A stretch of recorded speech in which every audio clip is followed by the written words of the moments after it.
Assalamualaikum warahmatullahi wabarakatuh. Kembali lagi di NF Channel.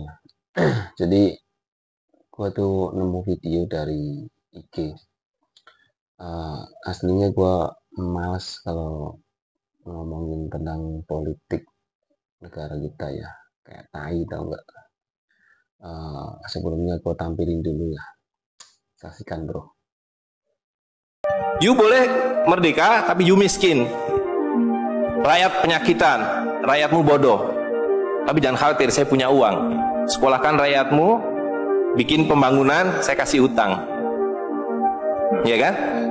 Nah, jadi tugas pemerintah itu, Republik, adalah satu, mengambil hutang dari bank, menghabiskan utang itu melalui apa yang disebut APBN. Lalu dulu mereka tanya, jadi bagaimana saya membuat APBN? Jangan khawatir, sekolahkan anak-anak pintar kamu ke Berkeley, ke Chicago, ke Harvard. Mereka dididik untuk membuat pembangunan. Lalu dikasih paket hutang dan diajari kalau nggak bisa kirim konsultan seperti John Perkins dan sejenisnya. Lalu ada satu pertanyaan, bagaimana kami membayar hutang kami kalau begitu? Mereka bilang, you punya 200 juta rakyat, pajaki rakyat kalian. Pajaki rakyat kalian. Nah, jadi itulah yang terjadi di dalam sistem Fir'aun sekarang ini, bahwa pemerintah itu didesain hanya untuk mengambil hutang dari bank, menghabiskan melalui APBN dan proyek, kemudian memajaki rakyat. Karena itu pajak semakin hari semakin tinggi, semakin banyak, semakin tinggi, semakin banyak. Ya, videonya kayak gitu. Videonya itu tentang perputaran APBN, uang, dan segala macam di negara Indonesia khususnya ya. Pernyataannya relate sih kalau menurut gua, dan itu yang terjadi di Indonesia. Ini pendapat gua pribadi. Kalian boleh setuju boleh enggak, tapi ini pendapat gua tentang bapak tadi itu bener adanya, bos. Nah, yang jadi pertanyaan kan gini, apa yang harus kita lakukan? Nah, itu ya kan, pertanyaannya itu sebagai rakyat biasa, rakyat jelata yang nggak punya jabatan, nggak punya apa-apa, itu apa yang harus dilakukan? Kalau gua pribadi, gua simple sih, ada dua pilihan. Kalau kita ngerasa cuek, yang pertama, kita cuek dengan keadaan negara kita, ya udah biarin aja, ya kan, terserah mau hancur mau apa.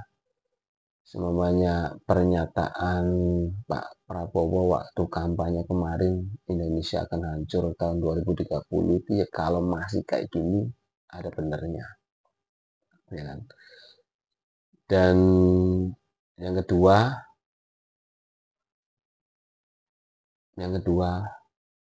sebagai muslim, sebagai orang yang beriman, apapun agama kalian, yang bisa dilakukan hanya berdoa.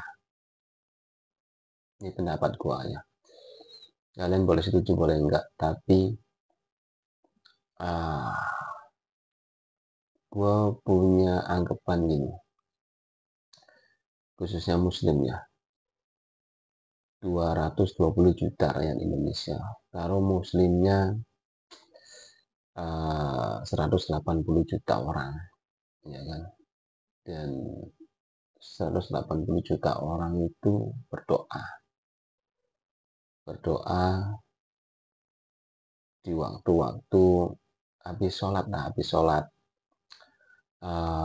fardu, berdoa di tiap masjid dan musola berjamaah, berdoa untuk negara Indonesia. Yang pertama itu semoga korupsi hilang, dan yang kedua membimbing presiden kita Pak Prabowo untuk dilindungi oleh rahmat Gusti Allah. Itu aja sih doanya. Dan gue yakin dengan jumlah mayoritas muslim, kalau doa serentak setiap sholat fardu 5 waktu, gue yakin tembus, bos.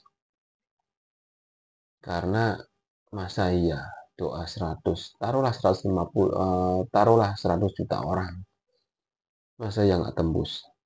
ke langit 7 kasarnya. Gue yakin kekuatan doa orang muslim se-Indonesia itu pasti tembus dengan catatan yang minta doanya itu hilang korupsi dan semoga presiden kita diberkahi rahmat oleh Gusti Allah Subhanahu wa Ta'ala. Gue cuma dua pilihan itu. Yang pertama cuek, yang kedua kita sebagai rakyat hanya bisa berdoa yang terbaik, dan orang muslim diajarkan berdoa untuk pemimpinnya selain orang tua dan keluarga ya. Boleh setuju boleh enggak, kita beda pendapat wajar lah, tapi dengan mayoritas muslim harusnya sih kayak gitu. Belum lagi banyak kasus bos, gila, lu yang pagar di Tangerang aja udah kemana-mana loh. Jadi gue males kalau ngomongin politik tuh, anjing, kesel gue jadinya. Kenapa gue jarang bahas politik gini, emosi gue jadinya yang ada itu gue ngomong kemana-mana emosi gue. Udahlah, dari gue sekian aja, semoga video ini bermanfaat.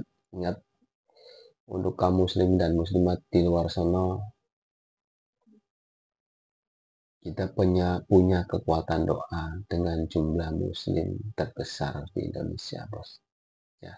Kirim doa untuk negara dan presiden kita, dan itu disunahkan. Terima kasih. Wassalamualaikum warahmatullahi wabarakatuh. Salam netizen.